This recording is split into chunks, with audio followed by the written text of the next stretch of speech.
청중들께서 이해하시는 좀 어려움이 있었을지도 모르겠습니다만은 아주 풍부한 내용이었던 것 같습니다. 신병현 선생님께서 논평을 해주시겠습니다. 역시 20분 드리고요. 홍익대에 계십니다. 아까 박노한 선생님께서 그 문학하신 분들이 금융화에 대해서 얘기하십니다. 저는 경영학에서 조직론 전공하고 있습니다. 그래서 저는 이것도 아니고 저것도 전문 아닙니다. 그래서 이 논평대로 적절할지 좀 모르겠습니다만은 문화 연구 또 문화 정치에 관심을 갖고 또 노동 과정에 관심을 갖고 있고 그래서 아마 저를 논평자로 정한 것 같은데요. 좀 재미있는 그 두 선생님들의 작업이었습니다. 이 처음에 이제 문화 경제에 관한 논의를 이제 주로 두 분이 하시다가 요즘에 이제 문화 정치 경제 이렇게 해서 정치 경제 학으로 이제 좀 더 체계적인 그런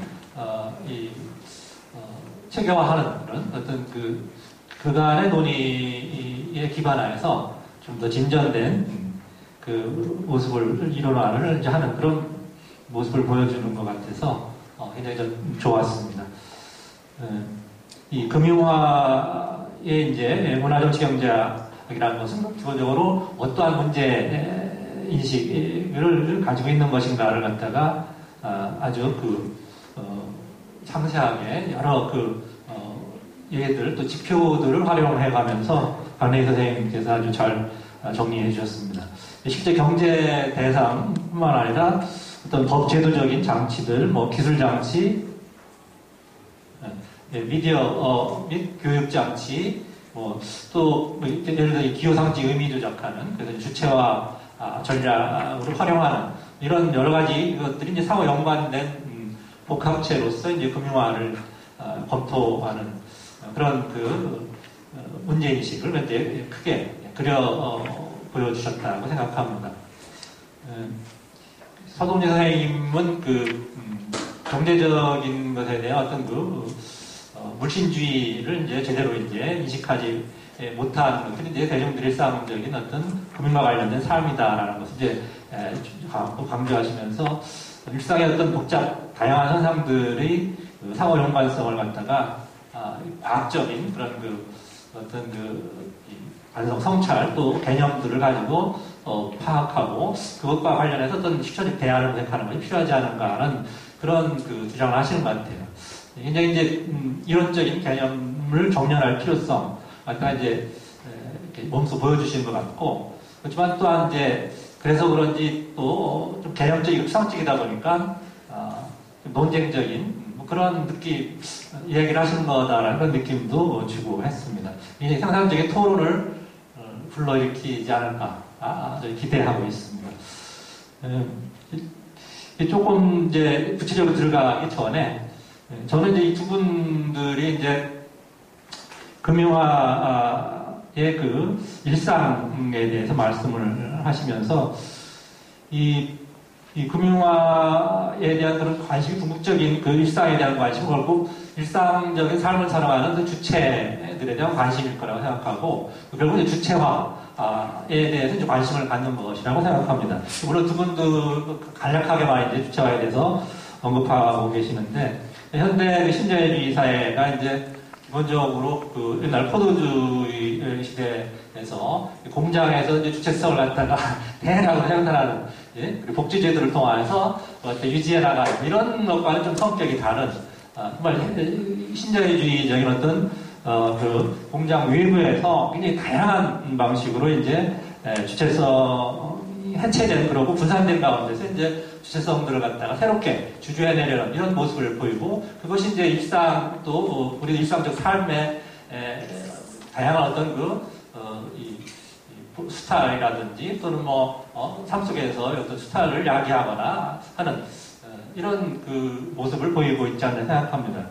그런 과정에서 이제 우리 일상적인 삶의 사람들은 채무자가 되고 임차인이 되고 금융 자본의 어떤 이 운동 속에서 특정한 주체로, 또 전략 속에서 특정한 주체로 형성되어지고, 그것에 따라서 자기의 나름대로 희망을 갖고 삶을 살아가지만 더욱더 이제 물신지에 빠진 그런 삶을 살아갈 수밖에 없다라는 이제 그런 거죠.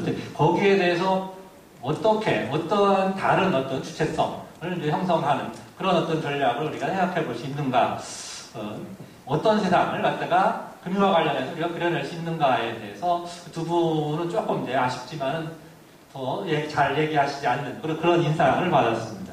그러니까 이 금융화가 얘기하는 어떤 특정한 담론 과정, 정치적 예속화, 또 윤리적 주체화가 이루어진다는 거죠. 그것에 관해서 그것에 대한 대안을 추구하는 그러한 그 운동 속에서는 어떠한 주체에 대한 어떠한 어떤 문제인식을 가져야 되는가에 대한 함의 이런 것들이 좀 이제 부족하지 않았나라는 아쉬움을 좀 갖습니다.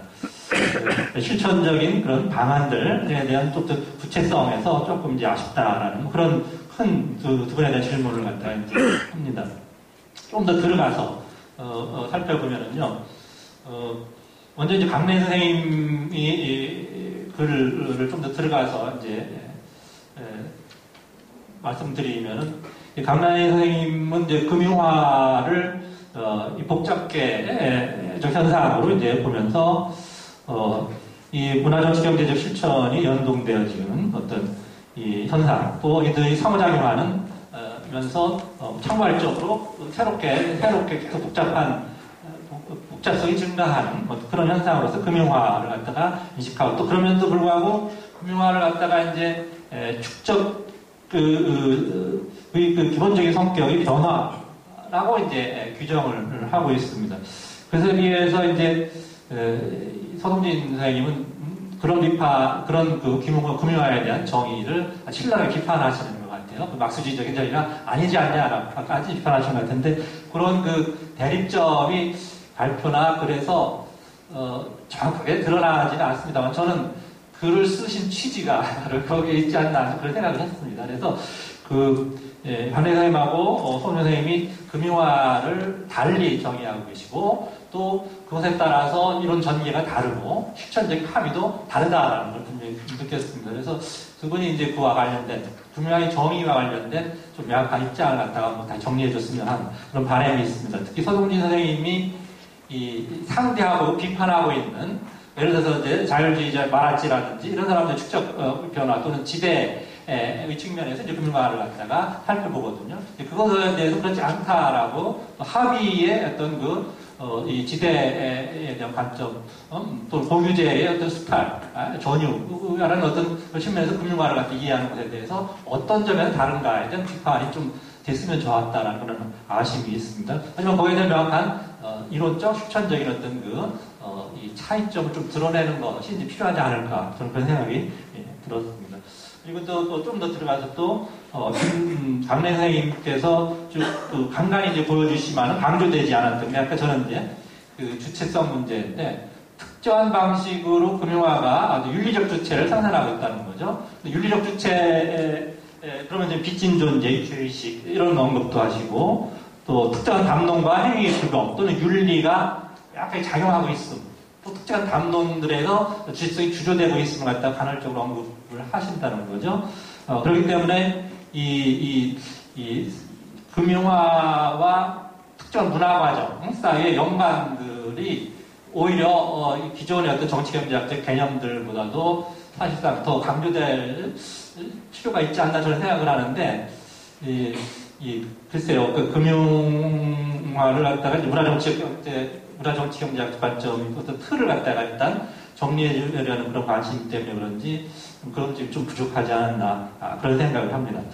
그리고 또 강래 선생님께서 이 인지의 변화가 있고 했다고 하셨는데, 이런 것들은 기본적으로 이 광범위한 사회적 기제들이 작동하는 제도화 또는 표준화, 일상화되어져 가는 그런 과정 자체를 갖다가 이제 금융화의 진전 과정을 갖다가 이제 얘기할 때 이제 이런 식으로 표현했던 것 같아요. 이것에 대해서 주체적인 전략을 얘기할 때는 그럼 거리두기를 할 수 있느냐, 또는 거리두기를 하려면 어떤 조직적인 또는 운동적인 조건이 필요한 것이냐에 대한 어떤 그런 문제의식까지 더 갔으면 좋겠는데, 그게 이제 발제적인 인지과학으로 가다 보니까 이제 연루되어진다는 수준에서만 이제 그치는 것 같아요. 좀 실천적인 차원으로까지 가지 못하고 굉장히 이제 우발적인 그런 상황론적인 기대로 끝나는 것이 아닌가 그런 생각도 한편으로 들었습니다.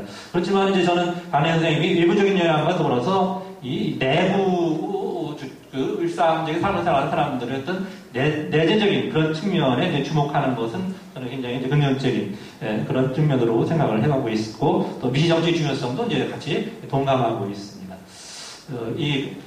다음에 이제 서동진 선생님 얘기 좀 더 들어가면요. 이 서동진 선생님이 이제 전문가나 정치인들이 담론들이 특한 어떤 주체 형성의 어떤 효과를 갖고 있다는 점을 잘 보시고 이런 것들이 이제 허구성을 비판하는 데 있어서 이 물신주의라고 하는 개념이 굉장히 기묘하다고 생각하고 동의합니다. 하지만은 이 물신주의라고 하는 것이 단순 어떤 상품 생산에서 이제 적용할 때 막서 보였던 그런 것과 과연 현대 사회에서 그 복잡한 그리고 이제 복잡한 어떤 상품의 어떤 생산과 교환의 이 과정에도 같은 논리로 적용될 수 있을까? 만약 그렇지 않으면은 어떤 논의들이 더 구체적인 논의들이 진전이 있어야 되는 것인가에 대해서는 저는 잘 모르겠습니다만, 하여튼 이 상품 물신주의에 관한 논의를 자칫 잘못하다 보면은 이게 이제 그 환상 또는 어떤 객관적 표상 을 지적하고 물화된 어떤 그 소외된 어떤 인간들의 사이의 관계 측면을 비판하는 것에 머물 수도 있다는 거죠. 저는 그것보다는 더 나아가서 이 이데올로기적인 어떤 특정 어떤 물질적인 어떤 그 장치들, 예를 들어서 미디어 장치가 작용하고 있고 또는 이 금융제도와 관련된 행위 규제 규범들이 있는 것이고 특정한 어떤 제도 법이 있는 것이죠. 이런 것들에 대한 분석이 같이 가지 않으면은 이 단순한 어떤 그 물신주의 비판이나 인간주의 비판으로 자칫 소외하는 비판으로 갈 수 있지 않냐 그런 그 우려도 좀 들었다는 거죠. 그래서 실천적인 측면에서 굉장히 취약할 수도 있고 오히려 거꾸로 있지 않을까 그런 그 생각도 한편으로 해봤습니다. 이 경제 주체들의 어떤 실존적이고 어떤 내재적인 검토 이런 것들이 같이 따라가야 되지 않느냐는 거죠. 물질주의 비판은 어디까지 의례적 비판 같아요. 그렇기 때문에 더 들어가서 그럼 어떻게 실존적인 삶을 살아가는 주체들을 어떻게 해야 될 것인가에 대한 어떤 이론적 실존적 함의들도 같이 나와야 되지 않겠는가 그런 생각이 들었습니다.